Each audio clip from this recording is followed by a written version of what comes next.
Hello students, once again welcome back to my channel that is Learners Know Adda। आज की class हमारी chemistry के ऊपर है।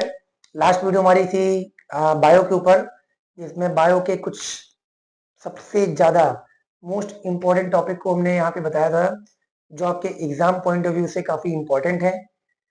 और उस वीडियो में मैंने ये भी कहा था कि नेक्स्ट वीडियो हमारी आने वाली है केमिस्ट्री और फिजिक्स की। तो ये वीडियो हमारी किसकी होगी? केमिस्ट्री की। और फिर नेक्स्ट वीडियो हमारी किसकी होगी? फिजिक्स की। तो जो लोग लास्ट वीडियो नहीं देखे हैं, डिस्क्रिप्शन बॉक्स में लिंक को हमने मेंशन कर दिया है, आप लोग उस वीडियो पे जाके देख सकते हैं। बायो के इसमें 2 चैप्टर्स कवर किए हैं, एक हमारा था सेल और एक हमारा था टिश्यू, कि उन दोनों चैप्टर्स में हम किस टॉपिक को ज्यादा प्रायोरिटी दें। और आज की क्लास हमारी है केमिस्ट्री पे, class 9th chemistry. Class 9th chemistry starting के अगर 1-2 चैप्टर छोड़ा जाए और उसके बाद के चैप्टर्स पे अगर हम चले, तो वहां से आप लोग की रियल केमिस्ट्री स्टार्ट होती है। क्योंकि स्टार्टिंग की केमिस्ट्री जस्ट लाइक एकदम कह सकते हो पूरा थ्योरेटिकल है। और बस आगे केमिस्ट्री जैसे चैप्टर स्टार्ट होगा एटम्स एंड मॉलिक्यूल, वो चैप्टर आपका केमिस्ट्री का बेस पार्ट है। तो आज हम पूरी केमिस्ट्री के सभी चैप्टर्स को हम कवर करने वाले हैं, चैप्टर नंबर 1 से लेकर चैप्टर नंबर 4 तक। Matter in our surrounding, is matter on us pure, atoms and molecule और structure of atom. Full chemistry, पूरी केमिस्ट्री के टॉपिक्स आज हम यहाँ पे बताने वाले हैं। सभी लोग बहुत ध्यान से कॉपी और पेन लेके बैठिए, क्लास में काफी आप लोग को मजा आने वाला है। और कुछ लोग ऐसे होंगे जिन्होंने केमिस्ट्री का सी भी नहीं पढ़ा होगा, उनके लिए भी है। जिन्होंने केमिस्ट्री का सी भी नहीं पढ़ा है, जो टॉपिक्स हम यहाँ बताने जा रहे हैं, अगर आप उतने टॉपिक्स भी कवर कर रहे हो तो श्योर है कि उसमें आपके लगभग लगभग मार्क्स जो आपके एग्जाम के होंगे वो कवर अप होने वाले हैं केमिस्ट्री पोर्शन के। बाकी फिजिक्स का तो हम अभी रिस्पॉन्सिबिलिटी नहीं लेंगे, क्योंकि फिजिक्स की वीडियो हमने अभी अपलोड की नहीं है, और बायो की अपलोड की है, तो आप बायो की वीडियो आप देख सकते हो। तो पहली चीज ये हो गई। और जो लोग आज हमारे साथ पहली बार जुड़े हैं, आप लोगों से रिक्वेस्ट है कि चैनल को आप लोग सब्सक्राइब करिएगा पहले, और बेल आइकन को जरूर प्रेस करिएगा, ताकि आने वाली वीडियोस आप लोग को मिलती रहे। और सभी लोग जल्दी से कॉपी और पेन लेके बैठिए। कृपया करके वीडियो को आप लोग लास्ट तक जरूर देखिएगा। अगर लास्ट तक वीडियो आप देख रहे हैं, डेफिनेटली है कि आपको कुछ ना कुछ इसमें फल मिलने वाला है, कंफर्म मिलेगा। ठीक है, यहाँ के क्वेश्चंस आएंगे जरूर एग्जाम में, ये आप अपने दिमाग में बैठा लो। तो जल्दी से आप लोग कॉपी और पेन लेके बैठिए, तो हम स्टार्ट करते हैं चैप्टर से। ठीक है, स्टार्ट करते हैं हम लोग। तो पहला चैप्टर केमिस्ट्री का बहुत ही बेसिक चैप्टर है यार, एकदम मतलब इस चैप्टर को तो आप कह सकते हो सारी बहुत हलवा चैप्टर है। चैप्टर नंबर 1, नाम क्या है? Matter in our surrounding. Matter हो गया भाई। अब इस मैटर को कैसे सॉल्व किया जाए, तो मैटर होने के बाद हम इस चैप्टर को किस तरीके से सॉल्व करें। अब देखिए भाई, इस चैप्टर में मैटर इन और सराउंडिंग में जो हम लोग के 3 स्टेट्स ऑफ मैटर है, सॉलिड, लिक्विड और गैस, इनके कन्वर्जन तो आप लोग को मालूम होने ही चाहिए कि अगर सॉलिड से लिक्विड है, इसको हम बोलते हैं फ्यूजन। अगर लिक्विड से सॉलिड है, इसको हम बोलते हैं फ्रीजिंग। लिक्विड टू गैस है तो बोलते हैं वेपराइजेशन। गैस टू लिक्विड है तो हमने बोला कंडेंसेशन। सॉलिड टू गैस है तो क्या बोला? सब्लिमेशन। ये कन्वर्जन आपके दिमाग में होने चाहिए। अगर ये कन्वर्जन आपको याद है, इससे कोई भी क्वेश्चन अगर बनेगा, तो भाई देखिए एग्जाम्पल सबके दिमाग में रटे होते हैं। स्टेट्स ऑफ मैटर, भाई सॉलिड लिक्विड गैस के बारे में आप लोग क्लास 5th 6th 7th से पढ़ रहे हो कि स्टेट्स ऑफ मैटर क्या है, और इनके कन्वर्जन अगर आपको मालूम है कि किसको किस में कन्वर्ट करना है, तो आपके रियल लाइफ में बहुत सारे एग्जांपल आप देख रहे हो कि जिससे आप ये बता सकते हो कि मतलब कौन कौन से एग्जांपल्स को हम ले सके किस कन्वर्जन में।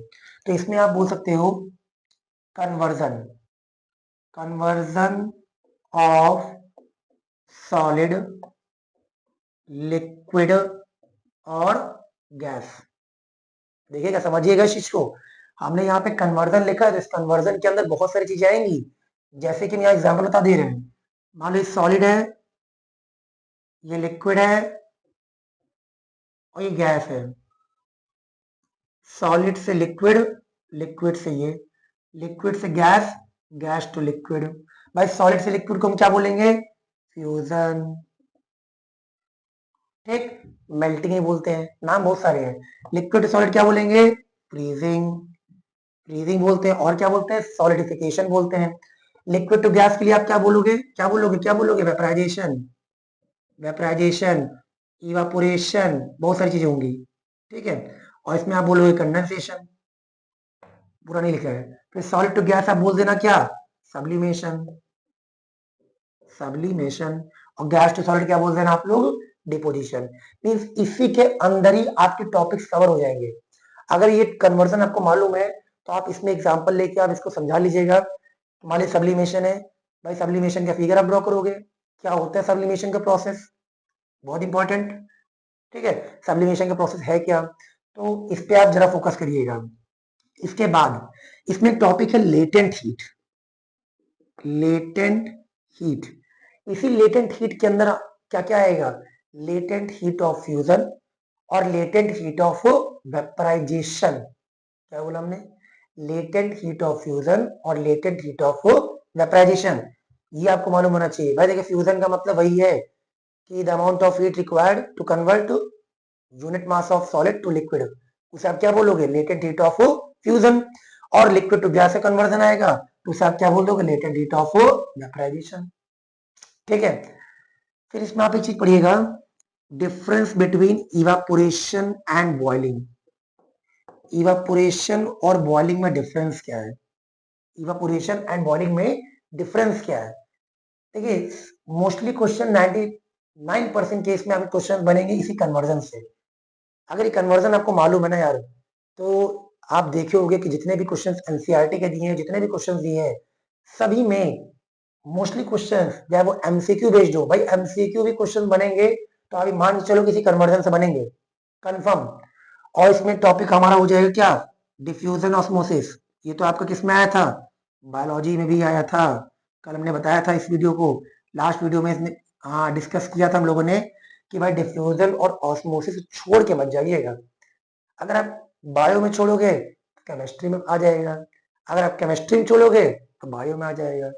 कहीं ना कहीं तो टीचर एक नंबर का क्वेश्चन तो आपका दे ही देगा कि बताओ ये क्या होता है। ठीक है, तो इसको आप लोग ध्यान दीजिएगा। और इसमें छोटे मोटे क्वेश्चंस दिए गए हैं डिग्री सेल्सियस केल्विन के, टेम्परेचर वाले। टेम्परेचर केल्विन वाले क्वेश्चंस आपने देखे होंगे न्यूमेरिकल्स, कि मान लो अगर 25 डिग्री सेल्सियस है, अब बताओ केल्विन में चेंज करना है। 25 डिग्री सेल्सियस को मान लीजिए एग्जांपल लिया 25 डिग्री सेल्सियस को कन्वर्ट करना है, तो आप क्या करोगे? 25 प्लस 273, जो हमारा क्या हो जाएगा? 298 केल्विन। बोल देगा convert into degree Celsius, convert into kelvin, convert into Fahrenheit. होगा ना? तो ये वाले क्वेश्चन डिग्री सेल्सियस, केल्विन और फ़ारेनहाइट, इनके आप न्यूमेरिकल्स देखिएगा। न्यूमेरिकल्स तो नहीं बोले क्योंकि बहुत ही छोटे कॉन्सेप्ट है ये। आपके सामने डिग्री सेल्सियस दिया हो, 273 ऐड करो, हो गया काम। और केल्विन दिया हो, सीधा माइनस कर दो 273 से। Fahrenheit 9/5 into degree Celsius plus 32, ये फॉर्मूला होता है फ़ारेनहाइट का। तो ये हो गया। अब इसमें जितने भी इंपॉर्टेंट टॉपिक्स थे, कन्वर्जन हो गया, लेटेंट हीट हो गया, इवेपोरेशन बॉइलिंग हो गया, डिफ्यूजन ऑस्मोसिस हो गया, और ये छोटे मोटे क्वेश्चंस हो गए, न्यूमेरिकल्स हो गए। भाई इतने क्वेश्चंस अगर आप पढ़ रहे हो तो चैप्टर 1 लगभग लगभग आपका क्लियर है। लगभग लगभग मोस्ट ऑफ द टॉपिक्स आपके यही होंगे जो एग्जाम पॉइंट ऑफ व्यू से काफी इंपॉर्टेंट होते हैं। आप इन्हीं टॉपिक्स को आप पढ़ लो, कंफर्म है कि इससे क्वेश्चंस आपको मिल जाएंगे, श्योर मिल जाएंगे। तो जल्दी से हाँ एक चीज और, भाई इसमें आप लोग कुछ एनसीईआरटी के क्वेश्चंस दिखेगा। जैसे एनसीईआरटी में क्वेश्चन दिया है इवापोरेशन वाला, मटका वाला क्वेश्चन दिया गया, मटका वाला। ठीक है, तो समर में मटके में रखते हो तो देखते हो पानी ठंडे होते हैं, गर्म होते हैं, कब क्या होता है, वो क्वेश्चन आप देख लीजिएगा। ठीक है, और इसमें कुछ कुछ थ्योरी क्वेश्चन दिए गए हैं। What is rigidity, what is compressibility, कुछ वर्ड भी सुनिएगा, हम सब चीज यहाँ लिख नहीं रहे हैं, हमारे वर्डिंग से भी आप जाइएगा क्या पता जो चीज हम बोल रहे हो कुछ ना कुछ तो आपको हो सकता है कि वो आपका मिल जाए उसमें। तो ये छोटे मोटे टॉपिक जो आपके दिए गए, compressibility, rigidity, density, kinetic energy, देखो डेंसिटी और काइनेटिक एनर्जी तो आपका वैसे ही फिजिक्स में कवर होने वाला है, तो इसलिए उस चीज को यहाँ पे तो नहीं बोलने वाले हैं। उसकी वीडियो भी आपकी जल्दी मिलने वाली है। तो एनसीईआरटी क्वेश्चंस को आप लोग फोकस करिएगा, जितने भी रीजनिंग बेस्ड क्वेश्चन है, और वही रीजनिंग बेस्ड पढ़िएगा जिसमें ये कन्वर्जन की बात हो रही हो। ठीक है, तो इतने टॉपिक्स अगर आप कवर कर रहे हो तो कंफर्म है कि इससे आपको एक ना एक क्वेश्चन तो कंफर्म मिलने वाला है। तो जल्दी से वीडियो को पॉज करिए और इसको आप जल्दी से नोट करिए। तो हम लोग कहाँ पे, अब चलते हैं चैप्टर नंबर 2। चैप्टर नंबर 2, ये भी चैप्टर आपका पूरा थ्योरेटिकल है। इज मैटर, क्या मैटर प्योर है? नहीं भाई, मैटर कैसे प्योर हो सकता है? आजकल के मैटर बड़े बड़े हो रहे हैं, तो इस मैटर को कोई प्योर कह दे? इम्पॉसिबल। ठीक है, is matter around us pure. अब इस चैप्टर में आपको क्या पढ़ना है? सबसे पहले देखिए, ये भी चैप्टर आपका पूरा थ्योरी बेस्ड है, एक टॉपिक में केवल न्यूमेरिकल है, कंसंट्रेशन ऑफ ऑफ सॉल्यूशन, बस। इसके अलावा इस चैप्टर में कोई न्यूमेरिकल नहीं है। और अगर टीचर देखेगा तो मोस्टली जो क्वेश्चन उठाता है इस चैप्टर से वो आपका थ्योरी उठाएगा, न्यूमेरिकल के चांसेस बहुत ही कम है इस चैप्टर से। तो इसलिए आप इस चैप्टर के थ्योरी पार्ट पे आप ज्यादा फोकस करिए, थ्योरी पार्ट्स आपके ज्यादा इंपॉर्टेंट है। आप देखिए, इसमें आप जो पढ़ोगे, is matter around us pure, क्या क्या पढ़ सकते हो? पहले पढ़ लो आप लोग टिंडल इफेक्ट। टिंडल इफेक्ट क्या होता है, ब्राउनियन मोशन क्या होते हैं, ठीक है, ब्राउनियन मूवमेंट या ब्राउनियन मोशन, ये आप पढ़ सकते हो। फिर सैचुरेटेड, अनसैचुरेटेड और सुपर सैचुरेटेड सॉल्यूशन क्या होते हैं। सुपर सैचुरेटेड, भाई टिंडल इफेक्ट और ब्राउनियन मोशन, एक नंबर क्वेश्चन बन जाता है। बताओ टिंडल इफेक्ट क्या है? क्या है? आप जानो क्या है? और ब्राउनियन मोशन, ब्राउनियन नहीं है, ब्राउनियन, ब्राउनियन मोशन क्या है? Zigzag motion. तो इसके अलावा क्या है? व्हाट इज सैचुरेटेड, अनसैचुरेटेड और सुपर सैचुरेटेड सॉल्यूशन। तो इसके बाद वेरी वेरी इंपॉर्टेंट टॉपिक जो आपका आएगा, क्या क्या क्या, कोलाइडल सस्पेंशन और ट्रू सॉल्यूशन। भाई इसके डिफरेंस चार्ट तो आप पढ़ लीजिएगा, कोलाइडल सस्पेंशन और ट्रू सॉल्यूशन के डिफरेंस चार्ट आप देख लीजिएगा। डिफरेंस चार्ट अगर आपको मालूम है तो इसके अलावा अगर कोई भी डिस्क्रिप्शन या कोई भी टॉपिक कहीं पे एक्सप्लेन किया गया है कोलाइडल से रिलेटेड या सस्पेंशन से रिलेटेड, आप उसको सब छोड़ दो, सब छोड़ दो, उसको कोई मतलब नहीं पढ़ने का। केवल आप इसके डिफरेंस चार्ट पढ़ लो बस, कोलाइडल के, सस्पेंशन के, ट्रू के, ज्यादा नहीं, बस 4 पॉइंट पढ़ लो, 3 से 4 पॉइंट पढ़ लो। अगर इसके कोई क्वेश्चन इंडिविजुअली भी अगर बनेंगे ना तो डिफरेंस चार्ट पूरा क्या कर देगा, सफाया कवर कर देगा। तो ये हो जाए कोलाइडल, सस्पेंशन और ट्रू सॉल्यूशन। और इसमें जो न्यूमेरिकल्स हैं वो किस टॉपिक में है? कंसंट्रेशन ऑफ सॉल्यूशन, परसेंटेज वाले क्वेश्चन, ये इंपॉर्टेंट है। Calculate the amount of mass, calculate the amount of sodium sulphate required to convert, जो भी है क्वेश्चन परसेंटेज वाले, किसी भी सॉल्यूट का हमें क्या निकालना है, परसेंटेज निकालना है, जो भी दिया है मास निकालना है सॉल्यूट का। फॉर्मूला क्या होता है? Mass of solute upon mass of solution into 100, into 100। तो कंसंट्रेशन ऑफ सॉल्यूशन पे आप मेनली फोकस करिएगा। इसके बाद एलिमेंट्स एंड कंपाउंड, देखो ये वाला टॉपिक तो आप यहाँ छोड़ भी सकते हो। क्यों छोड़ सकते हो? क्योंकि ये ऑलरेडी आपने एटम्स एंड मॉलिक्यूल में कवर करना है, पूरा एटम्स एंड मॉलिक्यूल इन्हीं दोनों टॉपिक पे बेस्ड है। और ये दो टॉपिक तो आप नहीं भी करोगे ना यार, तो भी एटम्स एंड मॉलिक्यूल इसके बिना कुछ है ही नहीं। तो आपके पास एलिमेंट की नॉलेज तो होनी चाहिए, कंपाउंड की नॉलेज तो आपको होनी चाहिए, तो ये ऑटोमेटिक कवर हो जाएगा। फिर आपके पास हो जाएगा मेटल की प्रॉपर्टी, मेटल नॉन मेटल, ये भी आपको, देखिए ये हम लिख दे रहे हैं, बाकी इसके चांसेस बहुत कम रहते हैं इस टॉपिक के, मेटल नॉन मेटल और मेटलाइट के, इनके चांसेस बहुत कम रहते हैं। क्यों कम रहते हैं? क्योंकि यार बेसिक क्वेश्चन है यार ये, इससे क्वेश्चन टीचर सोचता है कि यार ये क्वेश्चन दे देंगे तो यार बच्चा आंख बंद करके बता देगा कि मेटल की प्रॉपर्टी क्या होती है और नॉन मेटल की क्या होती है, सबको मालूम होता है ये चीज। तो इसमें ज्यादा मतलब टीचर अपने सर नहीं पटकेगा।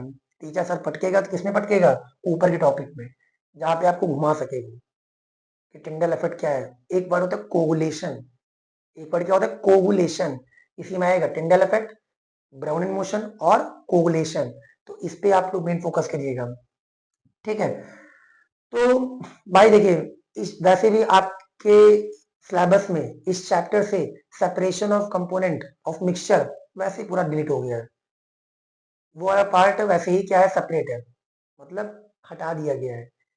वो टॉपिक बहुत इंपॉर्टेंट था इस चैप्टर के लिए, और वो टॉपिक जैसे ही हटा इस चैप्टर से ना, इस चैप्टर में पूरी दम खत्म।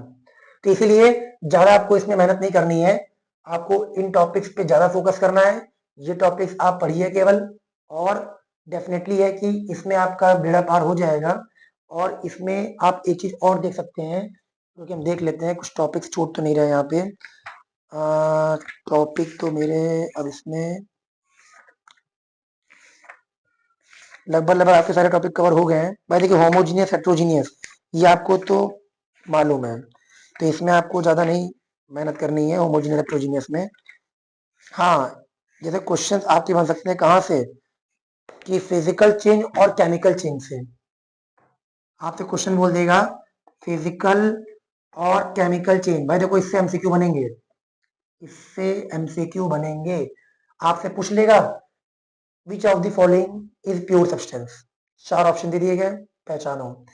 Which among the following is a chemical change, ये तीन चार ऑप्शन दे दिए, पहचानो।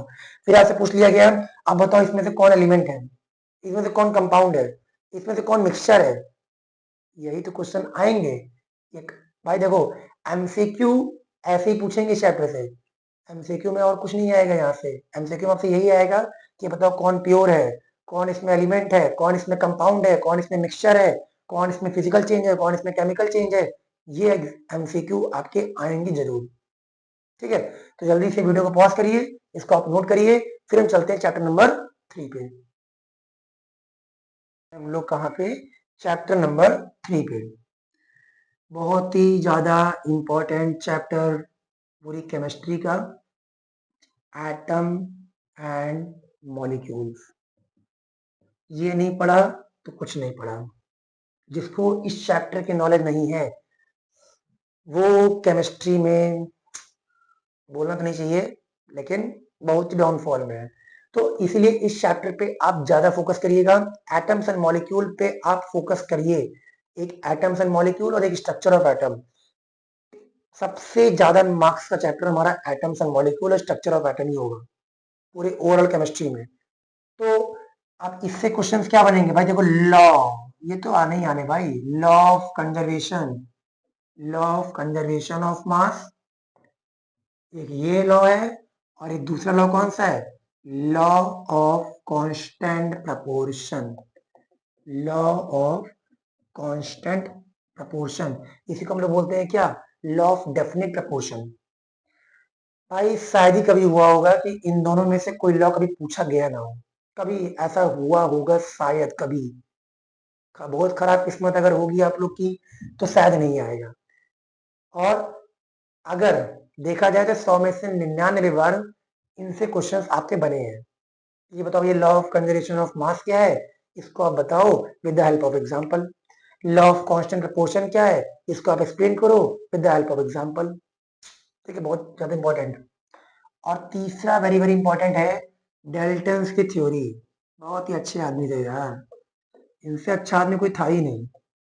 इतने अच्छे आदमी थे कि कि जितना ये बताया नहीं उससे ज्यादा गलत हो गए। बहुत से स्टूडेंट्स पूछते हैं कि सर गलत की थ्योरी क्यों पढ़ाते हैं भाई, यहाँ सही थ्योरी तो हमसे पढ़ी नहीं जा रही है, वो हम क्या कहते हैं गलत, गलत पे गलत पढ़ा जा रहे हैं। तो इसीलिए देखिए गलत थ्योरी दिमाग में जल्दी चढ़ती है, इस चीज को मानिएगा। सही थ्योरी तो पूरी जगह पढ़ी रहे हो आप लोग, कभी कभी गलत चीज भी हम लोग को पढ़नी होती है कि भैया कौन से साइंटिस्ट गलत बता गए। साइंटिस्ट साइंटिस्ट होते हैं ना यार। तो डेल्टन्स की एटॉमिक थ्योरी जो हमारी है, इसके आप लोग पोस्टुलेट और इसके आपके ड्रॉबैक या लिमिटेशन बोलो इसको, ये दोनों आप बहुत अच्छे से कवर करिएगा। पोस्टुलेट भी और लिमिटेशन भी, ये दोनों आप बहुत कायदे में कवर करिएगा, क्योंकि ये 3 टॉपिक पूरे इस चैप्टर की जड़ है। इस चैप्टर की पूरी जड़ है ये। शायद ही कभी टीचर इस चीज को इग्नोर करेगा, वरना टीचर कोई इग्नोर करता नहीं इस टॉपिक को। इस टॉपिक को इग्नोर किया तो आगे कहाँ जाएगा, वही फॉर्मूला मेकिंग। तो इसीलिए इनसे क्वेश्चन आपके एक न एक बनेंगे जरूर। डेफिनेटली कॉपी में लिख लो कि सर ने इतने बज के इतने मिनट पे कहा है कि इससे क्वेश्चन आने हैं। ना आए पेपर देने के बाद आप लोग कमेंट करिएगा कि सर इसके क्वेश्चन आया नहीं। ठीक है, आएगा, कंफर्म आएगा। तो अब इसके बाद डेल्टा की थ्योरी हो गई। अब इसमें छोटे मोटे टॉपिक है। क्या होते हैं छोटे मोटे टॉपिक? जैसे एएमयू क्या होता है, मॉलिक्यूल्स क्या होते हैं, आयंस क्या होते हैं, what is ion, what is molecule, what is define AMU atomic mass unit, define relative atomic mass. ठीक है, यह बन जाएगा आपका क्या, पॉली एटॉमिक आयंस क्या होते हैं, पॉली एटॉमिक आयंस क्या होते हैं। इससे बन जाता है कि व्हाट इज पॉलीएटॉमिक आयंस। जैसे एग्जांपल क्या होगा, CO3 पे 2 माइनस। ठीक है, भाई देखो इस चैप्टर की हमने एक वीडियो अपलोड की है, उसमें इस एटम्स एंड मॉलिक्यूल चैप्टर्स के जो सबसे इंपॉर्टेंट क्वेश्चन थे उस वीडियो में मैंने कवर किया है। आप लोग हमारे चैनल पे जाके उस वीडियो को आप लोग देख भी सकते हैं, शायद कुछ एक दो क्वेश्चन आपके पेपर में मिल भी सकते हैं। और उस दूसरी वीडियो में अपलोड की है, उस वीडियो में हमने बताया है कि कैसे हम वैलेंसी फाइंड करते हैं, कंपाउंड की वैलेंसी क्या होती है, एलिमेंट की वैलेंसी क्या होती है, कैसे हम फॉर्मूला बनाते हैं, कैसे हम मॉलिक्यूलर मास निकालते हैं। तो इससे क्वेश्चंस तो यार ये आएंगे, फॉर्मूला मेकिंग तो आना ही आना है इस चैप्टर से। कोई 1-2 नंबर का चैप्टर नहीं है भाई ये, सबसे ज्यादा मैक्सिमम नंबर के चैप्टर्स होते हैं ये सब। Atoms and molecule, structure of atom, बहुत ज्यादा मार्क्स के हैं ये सब। तो इसीलिए आप उस वीडियो को आप लोग जाके देख सकते हैं हमारे चैनल पे। कंफर्म है कि आपको काफी सारी चीजें मिल जाएंगी उसमें और काफी हेल्प मिलेगी। और इसके बाद क्या आ जाएगा, फॉर्मूला मेकिंग। भाई इसको तो आप मत छोड़िएगा, फॉर्मूला मेकिंग। फॉर्मूला मेकिंग इसी में ही आपका आ जाएगा क्या, मॉलिक्यूलर मास भी आ जाएगा इसी में आपका आ जाएगा मॉलिक्यूलर मास। ठीक है, ये 3 टॉपिक और ये वाला फॉर्मूला मेकिंग। फॉर्मूला मेकिंग के लिए बहुत सारे कंपाउंड्स हैं, बहुत सारी वैलेंसी एक एलिमेंट की, सारी आपको याद होनी चाहिए। आएगा जरूर, कंफर्म, 100% कंफर्म आएगा। तो फॉर्मूला मेकिंग आप देख लीजिएगा, और मॉलिक्यूलर मास आप निकालना आप लोग को आना चाहिए। कैसे हम फॉर्मूला बना के कैसे हम मॉलिक्यूलर मास फाइंड करते हैं।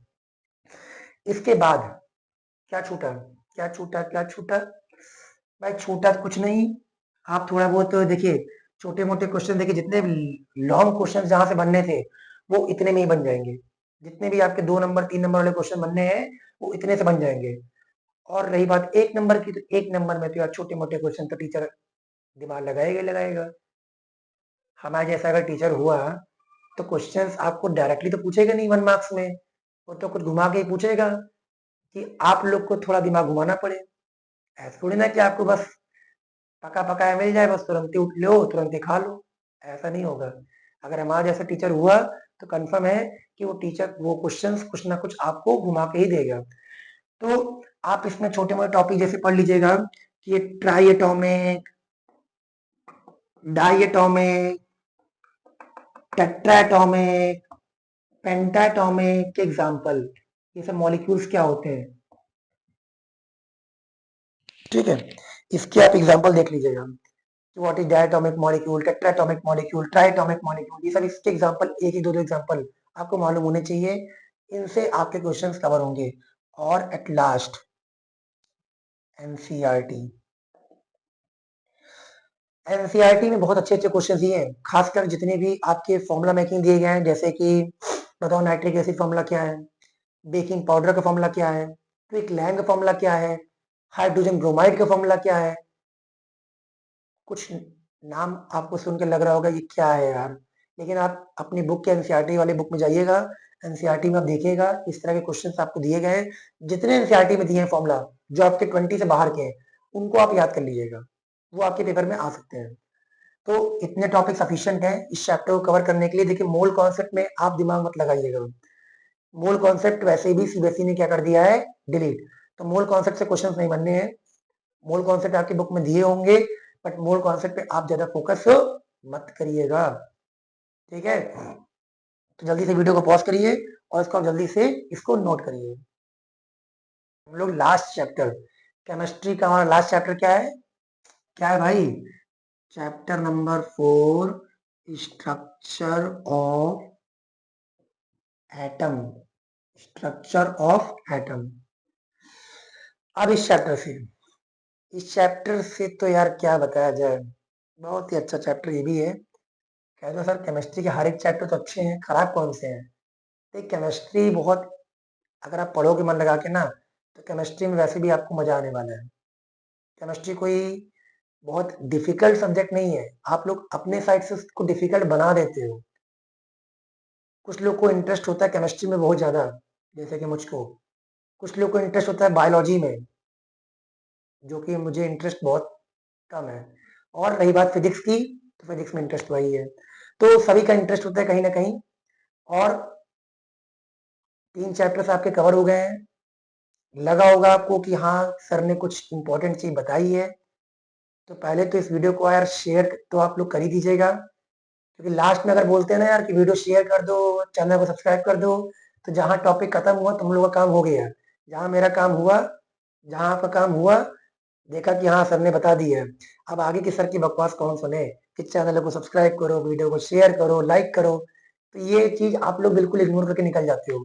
तो इसीलिए हमने इस चैप्टर को स्टार्ट करने से पहले हमने कहा बोल दें एक बार, अब कहाँ जाओगे भाग के। तो इसीलिए चैनल में जो लोग वीडियो देख रहे हैं, अगर सब्सक्राइब नहीं किए तो आप लोग सब्सक्राइब जरूर करिएगा।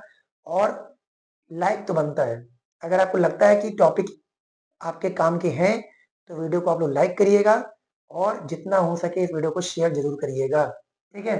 तो देखिए स्ट्रक्चर ऑफ एटम में भाई, इसमें तो तीन थे साइंटिस्ट। कौन? Thomson, Rutherford, Niels Bohr. इनकी थ्योरी यार क्या बताएं। थॉमसन मॉडल, इनको छोड़ के जाना जाना ही नहीं है। थॉमसन का मॉडल, रदरफोर्ड का मॉडल और बोहर मॉडल, इन तीनों में से आपके क्वेश्चंस एक न एक तो बनने हैं, लॉन्ग क्वेश्चन कंफर्म बनना है। और चांसेस रहते हैं रदरफोर्ड और नील्स बोर की थ्योरी में। तो इनकी थ्योरी आप बहुत कायदे में, बहुत दिमाग खोल के इसको आप अच्छे से कवर करिएगा कि रदरफोर्ड की थ्योरी क्या थी, क्या उन्होंने ऑब्जर्व किया, क्या उन्होंने कंक्लूड किया, क्या उनके ड्रॉबैक निकल के आए। थॉमसन की थ्योरी क्या थी, उनके क्या ड्रॉबैक निकल के आए। और रही बात नील्स बोर, तो नील्स बोर की थ्योरी में क्या बताया गया, जो भी आपके एलिमेंट्स पढ़ते हो वो नील्स बोर की थ्योरी में ही आया सब कुछ। तो नील्स बोर की थ्योरी भी आप बहुत अच्छे से कायदे से फिगर के साथ पूरा सेल बना के आप पेपर में एकदम छाप के आना, ताकि टीचर मजबूर हो जाए कि साला नंबर ना काटो, कहीं नंबर नहीं काट पाएगा वो, आपका कंफर्म है, श्योर है। इसके बाद ये 3 हुए, उसके बाद आप लोग पढ़िएगा isotope and isobar. Isotope isobar क्या होते हैं, आइसोटोप के एप्लीकेशन क्या है, कौन कौन से आइसोटोप कहाँ कहाँ पे यूज होते हैं। बताओ, यूरेनियम यूरेनियम 235 कहाँ यूज होता है, आयोडीन 131 कहाँ यूज होता है, Na23 कहाँ यूज होता है, कोबाल्ट 60 कहाँ यूज होता है। लो, बन गया क्वेश्चन, एमसीक्यू बन गया। इससे क्या बन गया, एमसीक्यू लिख के आ गया, cobalt 60 is used in, 4 option दे दिए गए। Iodine 131 is used in for the treatment of, 4 option दे दिए गए। पहचानो उसको। ये सारे टॉपिक कहाँ मिलेंगे आपको, आइसोटोप के अंदर। तो आइसोटोप को बहुत कायदे में पढ़िएगा कि आइसोटोप्स है क्या। फिर इसके बाद इनके न्यूमेरिकल्स, आइसोटोप के आइसोटोप के न्यूमेरिकल बहुत इंपॉर्टेंट है, बहुत ज्यादा बहुत ज्यादा बहुत ज्यादा। परसेंटेज वाले न्यूमेरिकल्स एग्जाम में पूछे जा सकते नहीं है, जाते हैं।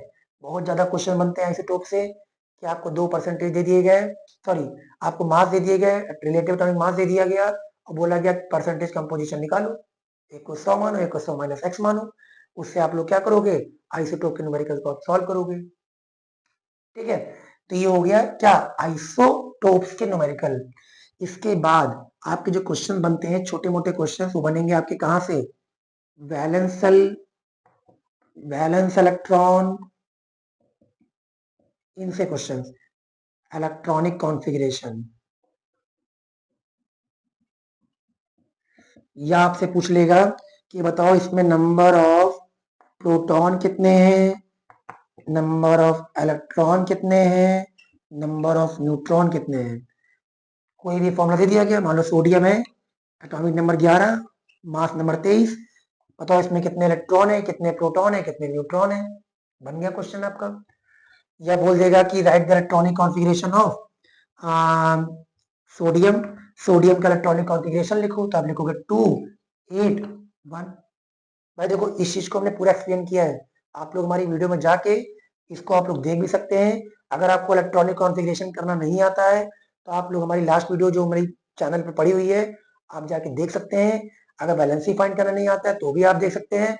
वैलेंसर नहीं पता क्या होता है, वैलेंस इलेक्ट्रॉन नहीं पता क्या होता है, इन सभी चीजों को हमने उस वीडियो में कवर किया है। आप लोग उस चीज को उसको देख सकते हैं, बहुत हेल्प मिल सकती है। तो जितने भी टॉपिक्स थे इस चैप्टर में, स्ट्रक्चर ऑफ एटम थ्योरेटिकल था, ये वाला पार्ट थ्योरी है, ये वाले पार्ट थोड़े समझने वाले हैं। सेल बनाने को आ सकता है, ये वाली सेल के एल एम ऐसे आ सकता है, ठीक है। पूछ लिया गया कि बताओ Na+ जो है वो कंप्लीटली फिल्ड है, क्यों, एक्सप्लेन करो। तो रिएक्शन के साथ एक्सप्लेन करिएगा कि Na देता है Na+ और प्लस एक इलेक्ट्रॉन। इस तरह क्वेश्चन बन सकते हैं, बनते हैं, बन सकते नहीं, बनते हैं। तो जल्दी से आप लोग वीडियो को पॉज करिए और इसको जल्दी से आप नोट करिए पहले, तो हो गया होगा। तो आज की क्लास हमारी क्या थी, केमिस्ट्री वन शॉट, ठीक है। तो एक ही लेक्चर में आप लोगों ने पूरे 4 चैप्टर्स के बारे में आपने जाना कि इन 4 चैप्टर्स में हमें किन किन चैप्टर पे फोकस करना है, किन किन टॉपिक पे फोकस करना है। बाकी इन चैप्टर जो चैप्टर हमारे अभी से बाकी हैं उन पे हम एक कंप्लीट वीडियो हम लेके आएंगे, कंप्लीट लेक्चर लेके आएंगे, क्योंकि बहुत से स्टूडेंट्स ऐसे होंगे जिनको टॉपिक्स नहीं क्लियर होंगे। कुछ लोग पहली पहली बार नाम देख रहे होंगे, अरे सर ये क्या टॉपिक है, अरे सर ये क्या टॉपिक है, किस पेज नंबर पे पन्ना पलटे जा रहे हैं, पलटे जा रहे हैं। कुछ लोगों को तो ये भी नहीं पता होगा, तो पहली पहली बार सुन रहे होंगे। तो इस वीडियो के लेक्चर हम क्या कहते हैं अभी जल्दी अपलोड करेंगे, और उससे पहले हम अपलोड करेंगे क्या, क्लास 9th फिजिक्स का वन शॉट। बायो की जो वीडियो नहीं देखे हैं वन शॉट, डिस्क्रिप्शन में लिंक मेंशन कर दिया है, आप लोग इस वीडियो पर जाके देख सकते हैं। बायो में आपको हेल्प मिल जाएगी। ये वीडियो आपकी केमिस्ट्री की हो गई है, और एक आपकी मिलेगी किसकी, फिजिक्स की। फिजिक्स में 5 चैप्टर कवर करेंगे, वो हमारी वीडियो क्या होगी, नेक्स्ट वीडियो होगी। तो आज की वीडियो हम यहीं पे ओवर करने जा रहे हैं। और अगर जो लोग चैनल पे लास्ट तक बने थे, वीडियो में लास्ट तक बने थे, और वीडियो का अच्छा लगा हो, फिर से बोलूंगा वीडियो को लाइक करिएगा, कमेंट करिएगा, और जितना हो सके इस वीडियो को शेयर करिएगा। फिर मिलते हैं हम लोग कब, नेक्स्ट वीडियो में फिजिक्स की वीडियो में मिलेंगे हम लोग फिर से, और उसमें भी आपके कुछ इंपॉर्टेंट टॉपिक्स को हम लेके आएंगे। जो जितने भी डाउट्स आपके फिजिक्स में है उस कंप्लीट वीडियो में आपको पूरे फिजिक्स के डाउट पूरे कवर होने वाले हैं, कंफर्म श्योर होने वाले हैं। तो नमस्ते, चलते हैं और मिलते हैं हम लोग कब, नेक्स्ट वीडियो में। Thank you.